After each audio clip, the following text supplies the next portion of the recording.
ना इधर ना उधर, सीधे मुद्दे पर नजर। और क्या है आज की खबर, आप देखना शुरू कर चुके हैं न्यूज़ 18 पुनीत के साथ, और मेरे साथ मेरे वरिष्ठ सहयोगी अंकुर जी भी मौजूद हैं। हम इतने बम बरसाएंगे कि सब कुछ तबाह हो जाएगा और तुमने देखा नहीं होगा, इतने बम बरसा देंगे। फिर ये भी कहा कि हम चुटकियों में युद्ध को शांत करा देंगे और डील करवा देंगे। फिर ये भी कहा कि तुम क्या हम पर दबाव बनाओगे, हम हिसाब बराबर करना जानते हैं और हम टैरिफ पर टैरिफ लगाएंगे और सीमा को भी पार कर जाएंगे। हम बात कर रहे हैं डोनाल्ड ट्रंप की। ने जब अमेरिकी राष्ट्रपति पद के रूप में शपथ ली थी, उसके बाद से पूरी दुनिया में ऐसी हलचल मचा के रखी है जिसके बारे में कहा ही क्या जाए। हर तरफ इसी बात की चर्चा है कि ट्रंप अगला क्या कुछ करने वाले हैं, और वो भी इस दावे के साथ कि मेक अमेरिका ग्रेट अगेन। लेकिन क्या ट्रंप अपने इस कदम में कामयाब हो रहे हैं या फिर वो वाचाल नेता बन चुके हैं? इसी चीज को डिकोड करने की कोशिश करेंगे अंकुर जी से। अंकुर जी, सबसे पहले तो जब डोनाल्ड ट्रंप आए तो ये कहा कि मैं इसको 2 दिन में इस युद्ध को हल करवा दूंगा, रूस और यूक्रेन के। कहां है पुनीत? ऐसा कुछ भी नहीं हो रहा है कि 2 दिन में चीज़ें हल हो रही हों। सबसे बड़ा उदाहरण तो हमारा चीन के साथ है, क्योंकि चीन के साथ टैरिफ वॉर उन्होंने किया। पहले उन्होंने 84% लगाया, फिर 125%, फिर 145। आज की जो खबर है वो करीब 250%, 245% टैरिफ लगा दिया है। तो चुटकी में कुछ भी नहीं हो रहा। चुटकी में टैरिफ वॉर ख़त्म नहीं हो रहा, चुटकी में यूक्रेन और रशिया का युद्ध ख़त्म नहीं हो रहा, और चुटकी में जो है वो ईरान और इज़राइल के बीच में जो तनातनी है वो भी ख़त्म नहीं हो रही। चुटकी में कुछ नहीं हो रहा। लेकिन एक बात है कि पूरा माहौल बना हुआ है पूरे देश में, पूरी दुनिया में। टैरिफ का अपना गेम चल रहा है। अमेरिकन मार्केट्स का, अमेरिकन फ्यूचर्स की बात करें तो रात को कभी रेड में खुलते हैं, अगले दिन फिर हल्के से ग्रीन में आते हैं, फिर रेड में चले जाते हैं। वही हाल निफ्टी का है, शेयर बाज़ार का वही हाल है। उधर ईरान जो है, ईरान के आयतुल्ला खमैनी जो उनके टॉप लीडर हैं, वो कह रहे हैं कि मुझे भरोसा नहीं है ट्रंप पे। ट्रंप कभी ये करता है, ट्रंप कभी वो करता है। तो हर आदमी कंफ्यूज है। मतलब from Ayatollah Khamenei to common man of America and the common man in China. China को भी समझ में नहीं आ रहा है कि 250% टैरिफ लगा। ऑलरेडी 125% टैरिफ जो आपने लगाया, उसे समझ में आ गया था कि चाइना का कोई भी माल यूएस में एंटर नहीं करवेगा इस टैरिफ पे। फिर उसको 250% कर देना, मतलब ये तो वही है ना कि आपके पास एक बटन है तो मेरे पास 2 बटन है, वो मैं दोनों बटन दबा दूंगा। तो अजीब दुनिया है, क्योस है पूरी दुनिया में इस समय। टैरिफ हो, मार्केट हो, खुमैनी हो, परमाणु बम की बात हो, एवरीथिंग इज क्योस। और सबसे दिलचस्प बात यह है कि जब मेक अमेरिका ग्रेट अगेन की बात ट्रंप करके और सपना दिखाकर आते हैं, तो उनके जो कदम बीते दिनों देखने को मिल रहे हैं वो तो किसी और को ग्रेट बना रहे हैं। रशिया और यूक्रेन के बीच में जो युद्ध चल रहा है, उस मामले में रूस थमने का नाम नहीं ले रहा है। ज़ेलेंस्की बेचारे दबे कुचले हुए हैं, वो समझ में नहीं पा रहे हैं कि करें तो क्या करें। डील करने गए थे, वहाँ पर लताड़ दिया गया, और उसके बाद फिर वापस डील के लिए बात भी हो गई। दूसरी तरफ खामनेई जो हैं, उनका कद बढ़ता जा रहा है। तीसरी तरफ हम चाइना के मामले में देखें तो चाइना की ताकत पूरी दुनिया को पता चल गई कि उसकी अहमियत, उसकी ताकत क्या है, और यूएस उससे भिड़ नहीं पाएगा, उसकी ताकत नहीं है। सबसे पहले हम बात कर लेते हैं यूक्रेन युद्ध की। यूक्रेन में करीब एक सुमी जो एक प्रांत है उनका, वहाँ सुमी एक शहर है बेसिकली बड़ा। वहाँ पे जो अटैक होता है रशियन का, उसमें करीब 40 लोग मारे जाते हैं और करीब 100 से ज़्यादा लोग घायल हो जाते हैं। उसके बाद उस शहर के चारों तरफ जो बॉर्डर इलाके हैं, वहाँ करीब 70,000 सैनिकों की तैनाती रशिया करता है। तो कुल मिला के जो यूक्रेन और रशिया युद्ध की अगर हम बात करें तो उसमें अभी बिल्कुल भी कोई उम्मीद नहीं है कि वहाँ पे कोई शांति हो सकती है, और बल्कि ये है कि वहाँ पे युद्ध के हालात और बदतर होते जा रहे हैं। अब बात आपने चाइना की, 250% टैरिफ के बाद अब आप ये समझिए कि जो चाइना और यूएस का जो बायलेटरल ट्रेड है वो करीब $500 बिलियन का है। तो कोई $500 बिलियन जो चाइना जो माल सप्लाई करता है बेसिकली $500 बिलियन का है। तो ऐसा ट्रेड पार्टनर अमेरिका के लिए ढूंढना कि जो 500 बिलियन का सामान अमेरिका को एक्सपोर्ट कर सके, कहाँ मिलेगा, ये भी एक बड़ा सवाल है। दूसरी बात ये है कि चाइना जो माल सप्लाई करता है वो दुनिया की कुछ कंट्री या कोई भी नहीं करता आज के टाइम में, ये हमें एक्सेप्ट करना पड़ेगा। और कुछ चीज़ें जो अमेरिका सप्लाई करता है चीन को, वो किसी और कंट्रीज़ को ज़रूरत भी नहीं है। जैसे मैं एक AI चिप की बात करूँगा, AI पे सबसे ज़्यादा काम जो हो रहा है वो चाइना में भी हो रहा है। तो जो एनवीडिया जो कंपनी है अमेरिका की, वो चिप बनाती है, तो वो चिप सबसे ज़्यादा चाइना खरीदता है। तो एनवीडिया जो दुनिया की सबसे बड़ी AI चिप मैन्युफैक्चरिंग कंपनी है, वो उसके शेयर में भी गिरावट देखने को मिली और वो भी अब सोच रही है कि अब मैं अपना माल कहाँ बेचूं। उधर चाइना के जो इंडस्ट्रियल टाउन है वहाँ पे फैक्ट्रियों में कामकाज बंद कर दिया गया है।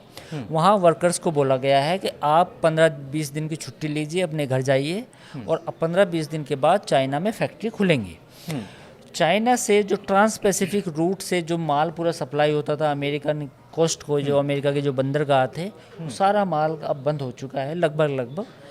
और क्योंकि टैरिफ इतना ज़्यादा है कि इस टैरिफ पे चाइनीज़ आइटम का अमेरिकन मार्केट में एंटर करना नामुमकिन है। जो वहाँ पे वॉलमार्ट हैं और बाकी जो इस तरह की जो रिटेल चेन्स हैं, वहाँ उनके पास ऑलरेडी इन्वेंट्री हैं अभी, इसलिए लोगों को उस महंगाई का, इन्फ्लेशन का पता नहीं चल रहा।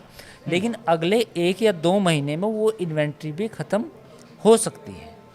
तो ये पूरी दुनिया में एक तरह से कियोस चल रहा है। अब हम बात कर लेते हैं ईरान की। अगर आप ईरान पे करना चाहें तो फिर मैं ईरान पे आपके सवालों का जवाब दूंगा। बिल्कुल, वही है। ईरान को लेकर भी इसीलिए चर्चा हो रही है क्योंकि खामनेई ने कह दिया कि हम बात नहीं करेंगे, फिर ट्रंप ने कहा कि हम हमला कर देंगे, फिर खामनेई ने कहा कि आप हमला कर रहे हो तो देख लेना, कोई दिक्कत नहीं है।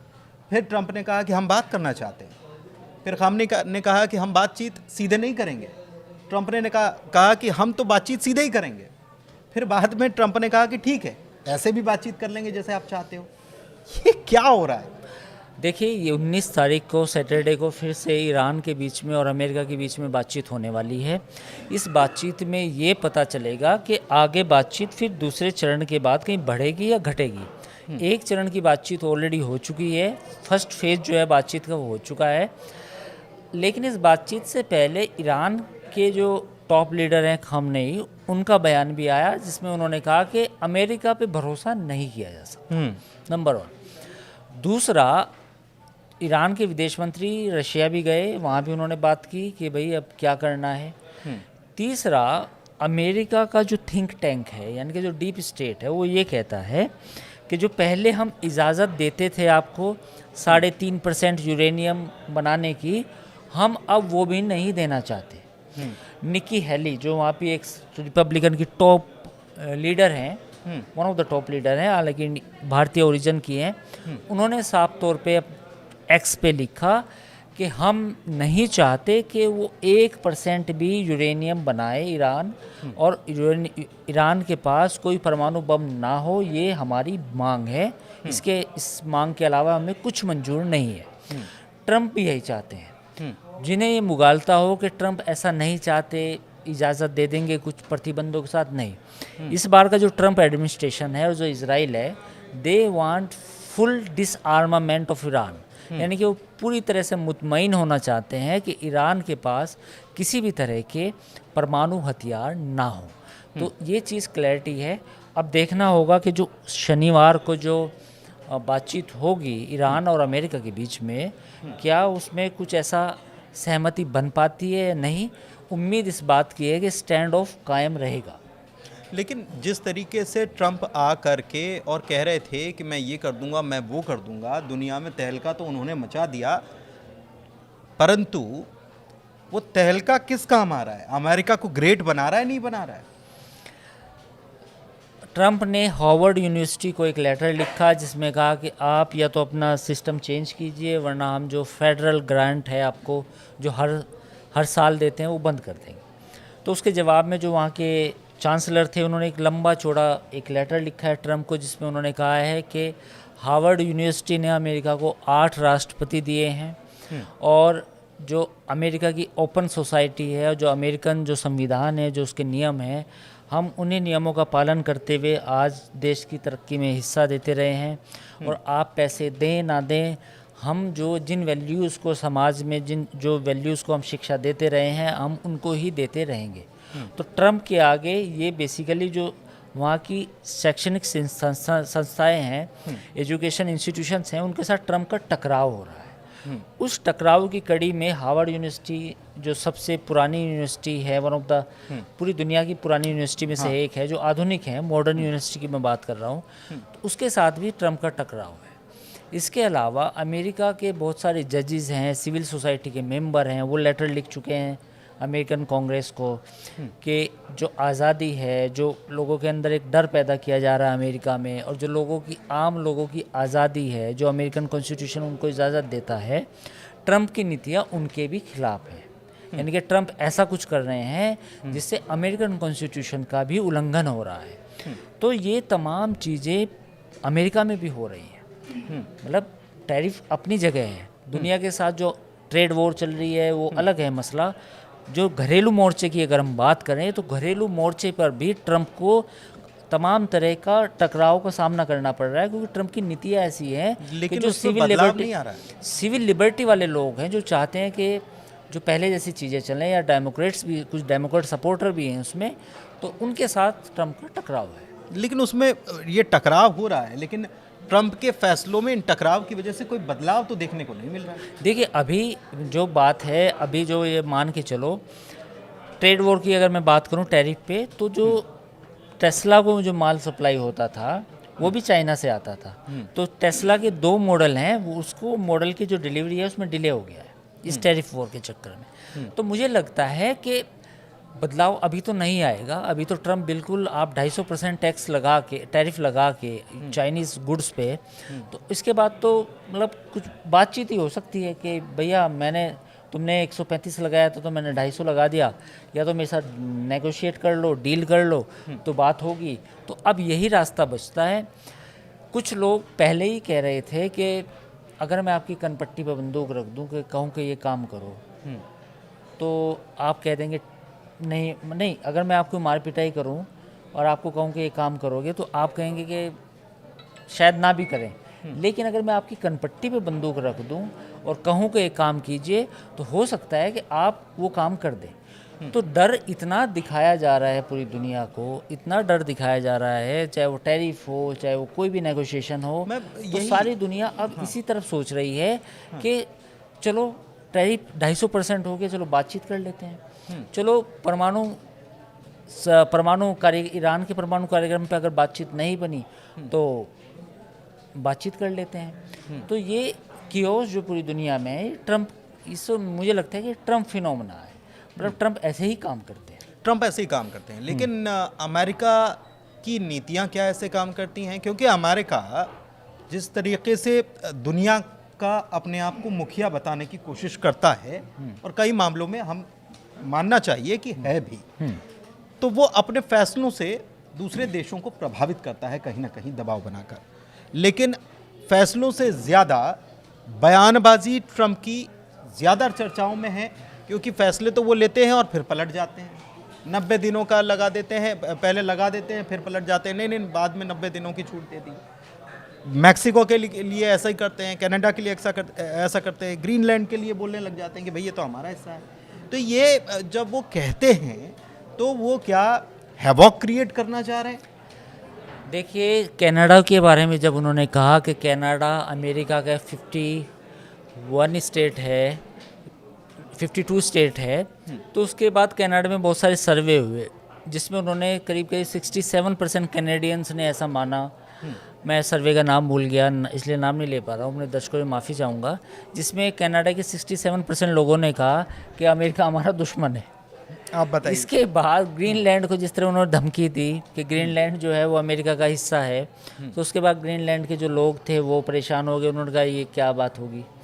उसके बाद उन्होंने गल्फ़ ऑफ मैक्सिको का नाम चेंज कर दिया, गल्फ़ ऑफ अमेरिका कर दिया। उसके बाद उन्होंने पूरी दुनिया में टैक्स लगा दिए सबके। यूरोप नाटो को कहा कि भैया तुम देख लो अपनी सुरक्षा। हाँ, ये भी यूरोप को कहा कि अपना अपना निपट लो। हाँ, यूरोप को बोलो कि तुम्हारा बोझ मैं नहीं उठाऊंगा, भैया अपना अपना देख लो। तो यूरोप को जब बोला कि अपना अपना देख लो, तो यूरोप के लोग परेशान हो गए। तो ये पूरी दुनिया को समझ में नहीं आ रहा कि क्या है ये। मुझे लगता है कि शायद ये क्या 4 साल ऐसा चलेगा। लोग अब ये सोच रहे हैं कि भाई अगले साल 4 साल ऐसा यही चलेगा। मैं आपसे पूछना चाह रहा हूँ कि एक मुखिया होने के नाते अगर आप ये दावा करते हैं कि हम मुखिया हैं, हमारी चलती है, तो किसी गांव के मुखिया जी भी अगर सबको डांटने डपटने लग जाएं, डराने धमकाने लग जाएं, तो सब मिलकर कहेंगे कि ये क्या है, ये व्यक्ति इसे भी डांटता, उसे भी डांटता, मुझे भी डांटता है, इसको भी डांटता है, तो क्यों बात माने। ये किसी के साथ भी ठीक से मुखिया जैसा, क्योंकि मुखिया का काम है दुनिया को चलाना, दुनिया को ठीक तरीके से काम करवाना। लेकिन यहाँ तो कुछ और ही चल रहा है, हर कोई अपने में उलझाना। क्या किसी चीज़ का ये हम कहें कि कोई उत्तर है या कोई अंजाम है कि उलझा के रख दो। देखिए, जो उलझाव है पूरी, कुछ मुझे लगता है कि ट्रंप का अगर हम रिपोर्ट कार्ड की बात करें तो 1 या 2 साल बाद या 4 साल बाद 50% चीज़ें अमेरिका के हित में ठीक हो सकती हैं, लेकिन इस बात की भी पूरी संभावना है कि जो 50% चीज़ें हैं वो गलत साबित होंगी। उसमें मैं किन चीज़ों की ओर इशारा कर रहा हूँ? मैं इशारा कर रहा हूँ कि जो उनका कॉन्फ्लिक्ट ख़त्म करने का तरीका है, यूक्रेन और रशिया का जो युद्ध है, वो समझौता उस तरीके से नहीं हो पाएगा, क्योंकि उससे कहीं ना कहीं आपकी नेटो की क्रेडिबिलिटी भी ख़त्म होगी। ईरान और इजराइल का जो कॉन्फ्लिक्ट है, आप जिस तरीके से उसे ख़त्म करना चाह रहे हैं, वो भी एक कहीं ना कहीं किसी और मुहाने पे चला जाएगा। तीसरी बात यह है कि चाइना के साथ आप चाइना को जिस तरह से कर्टेल करना चाहते हैं, बेसिकली ट्रंप ये भी चाहते हैं कि जब चीन का माल बाहर जाना बंद हो जाएगा तो चीन के लोग जो हैं वहाँ पे बेरोज़गार हो जाएंगे, लाखों लोग बेरोज़गार हो जाएंगे। तो वहाँ हो सकता है कि वहाँ वो आवाज़ उठाएं, हो सकता है वहाँ कुछ खलबली मचे चीन में, वहाँ अनरेस्ट फैले, वहाँ सरकार जो कम्युनिस्ट गवर्नमेंट है उसके खिलाफ कुछ डिसेंट पैदा हो। तो उनकी एक तीर से कई निशाने साधने वाले मुद्दे हैं। लेकिन वहीं आपको चीन का सब्स्टिट्यूट भी ढूंढना पड़ेगा उतनी ही तेज़ी से जितनी तेज़ी से आपने टैरिफ लगाया है। चीन जैसे कुछ मामलों में चीन का कोई तोड़ नहीं है। केमिकल, कॉम्प्लेक्स केमिकल के मामले में चीन दुनिया का नंबर 1 कंट्री है। ड्रग्स मैन्युफैक्चरिंग में, जिसमें रॉ मटेरियल में, उसमें भी वो नंबर 1 है। दूसरी बात यह है कि दुनिया का 80% फर्नीचर, 80% फर्नीचर ऑफ पूरी दुनिया का वो चाइना में बनता है। ये बहुत कम लोगों को बात पता चली होगी। इवन अफ्रीका में, अफ्रीकन कंट्रीज़ में जहाँ लकड़ी ज़्यादा है, वहाँ चाइनीज़ कंपनियाँ वहाँ काम करती है, उस लकड़ी को यूज़ करके वो फर्नीचर बनाती है और फिर उसका एक्सपोर्ट यूरोप और अमेरिका में होता है। तो चीन का रिप्लेसमेंट भी तो उतनी तेज़ी से ढूंढना पड़ेगा। क्या वो रिप्लेसमेंट इंडिया हो सकता है? क्या वो रिप्लेसमेंट कंबोडिया, वियतनाम, थाईलैंड हो सकता है? बांग्लादेश में कुछ चीज़ें बन सकती हैं। तो these are the question in front of the Trump administration. क्या ट्रंप एडमिनिस्ट्रेशन ये कर पाएगा? क्या इंडिया के पास वो कैपेबिलिटी है कि $500 बिलियन का सामान जो चाइना अमेरिका को भेजता है हर साल, वो इंडिया या बाकी कंट्रीज़ को मिला के भी कर पाएंगे? तो ये डायनामिक्स भी समझनी पड़ेगी। एक अपॉर्चुनिटी ये हो सकती है इंडिया के लिए, हमारे लिए ये हो सकती है कि चीन पे टैरिफ लगने के बाद अमेरिका का मार्केट हमारे लिए खुलेगा। अमेरिका या यूरोप में हम अपना माल ज़्यादा तेज़ी से बेच पाएंगे। लेकिन अभी उसको स्टडी करना पड़ेगा कि वो कितना हो पाएगा, नहीं हो पाएगा। उस चीज़ के कैपेबिलिटी है, कैपेबिलिटी हमारे पास उस चीज़ का उत्पादन है कि नहीं है, उत्पादन है नहीं है। क्योंकि चीन में तो उन्होंने पिछले 20-30 सालों में उन्होंने जो स्केल किया है अपने बिजनेस को, और जो सस्ता बनाने का उनका जो एक आर्ट है, वो तो अपने आप में दुनिया के लिए मॉडल है ना। तो मॉडल है, तो इस बात को कोई इनकार थोड़ी कर सकता है कि चीन दुनिया की सबसे बड़ी सप्लाई चेन है।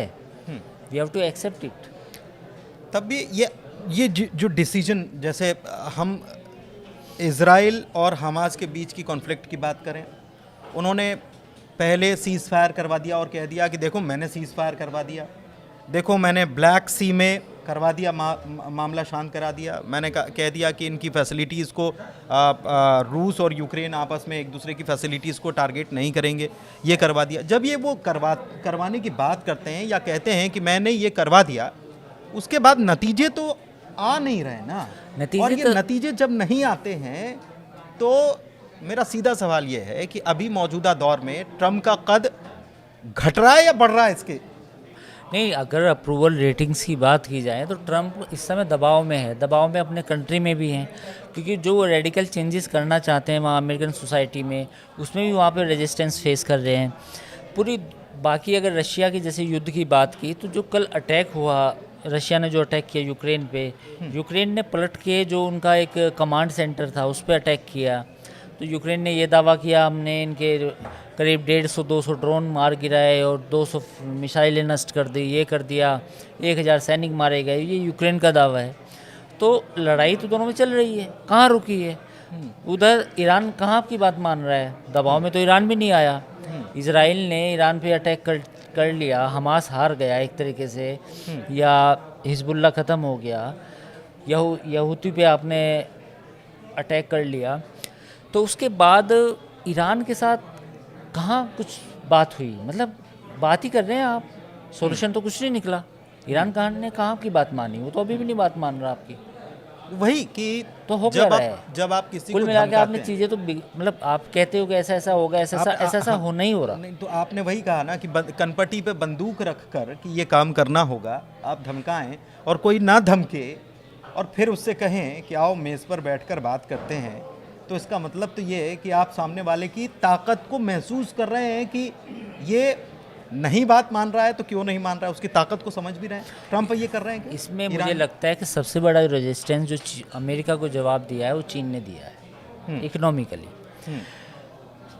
अमेरिका ने सबको धमकाया, ईरान को धमकाया, रशिया को, यूक्रेन को धमकाया कि तुम बातचीत रशिया करो, को भी धमकाया, रशिया को भी धमकाया, यूरोप को भी कहा कि नाटो से बाहर आ जाऊंगा मैं, अपने आप देखो। फ्रांस, जर्मनी, ये सब भी कहा कि आप लोग देखें अपना अपना। मैक्सिको को धमकाया कि लैटिन कंट्रीज़ को कहा कि भैया तुम्हारे ड्रग लॉर्ड्स आते हैं। कल परसों सेल्वाडोर के जो राष्ट्रपति थे उनको कहा कि वो सबसे बड़ा ड्रग तस्कर जो तुम्हारे कंट्री में, मुझे लेकिन तो उन्होंने तो उसने मना कर दिया, मना कर दिया उन्होंने। उसने मना कर दिया। और वो भी वही उसी दफ्तर में जहाँ पर जेलेंस्की बैठे हुए थे और जो बात हुई, लेकिन वहाँ उन्होंने तो उल्टा जवाब दिया। चाइना ने कहा था कि we are ready for war. हाँ, ये याद है। उन्होंने कहा था किसी भी प्रकार के वॉर के लिए हम तैयार हैं। किसी प्रकार के आप लड़ना चाहते हो हमसे लड़ लो, हम तैयार हैं। तो मुझे लगता है कि जो चीन ने जवाब दिया अमेरिका को वो अपने आप में एक कन्फ्रंटेशनल है और वो एक अलग लेवल का है। बाकी दुनिया में सब ट्रम्प जो चाह रहे हैं वो हो रहा है, लेकिन चीन ने कहा है, इसलिए चीन से उनको चिढ़ के लगाया है कि देखो तुमने 150 लगाया, तुमने 250 लगा दिया। अब चीन सपोज कर कहता कि मैं तुम्हें 350 लगाता हूँ, तो अमेरिका कहेगा लो मैं तुम्हें 500% लगाऊंगा।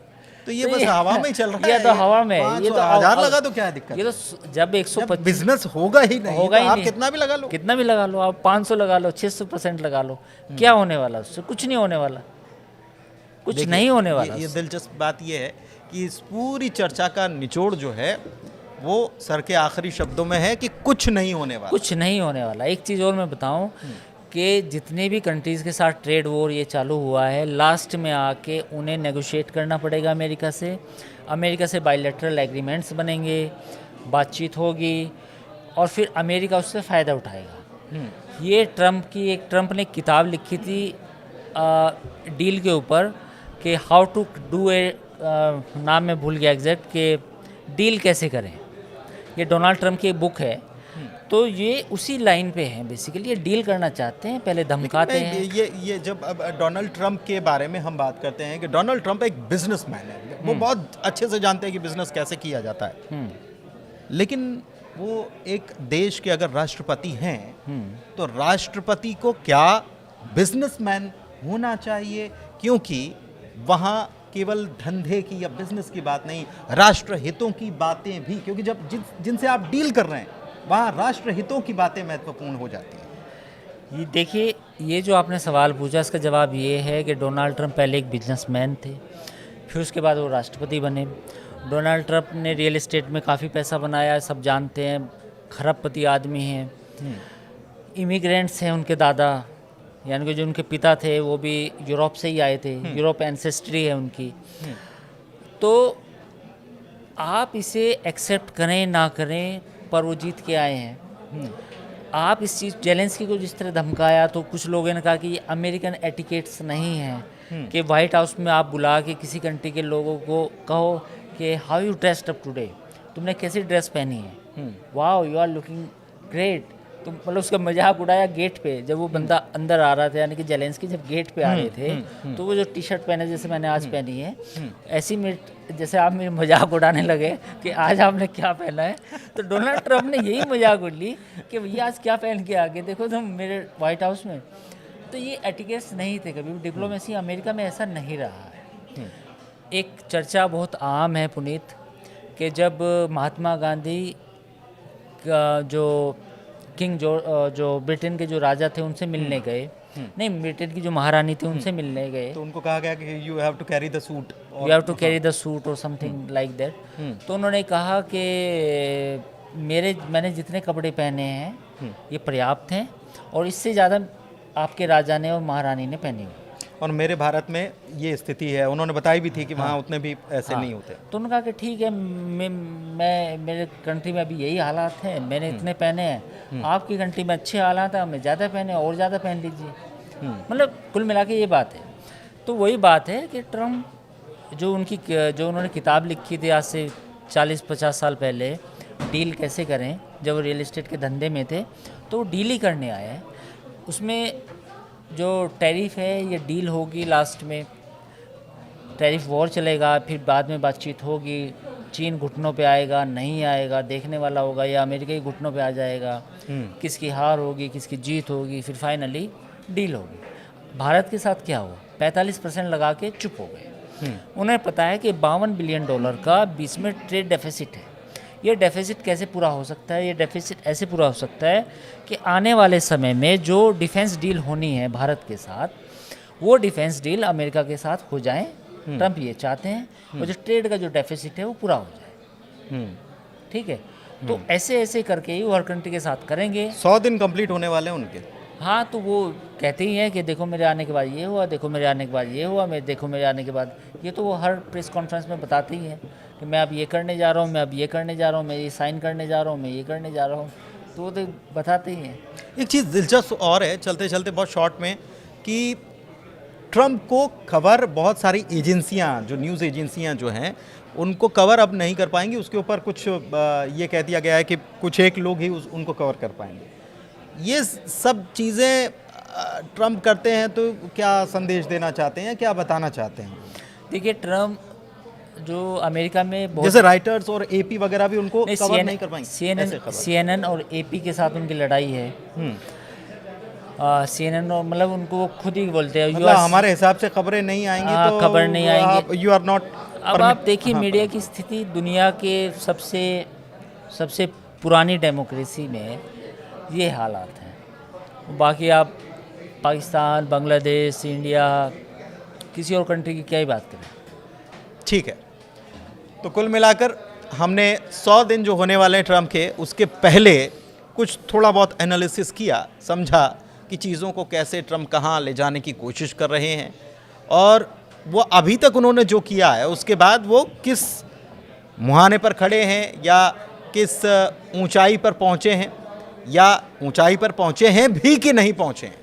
इन सभी बातों को हमने समझा है, और कुल मिलाकर अभी जो परिस्थितियां हैं, ट्रम्प चौंका रहे हैं, अभी भी चौंका रहे हैं। 100 दिन हो गए लेकिन फिर भी चौंकाने का काम कर रहे हैं। कब तक चौंकाते रहेंगे ये तो दुनिया देख ही रही है, लेकिन अभी कुछ तय नहीं है, क्योंकि ट्रम्प फैसला लेते हैं फिर बाद में पलट भी देते हैं।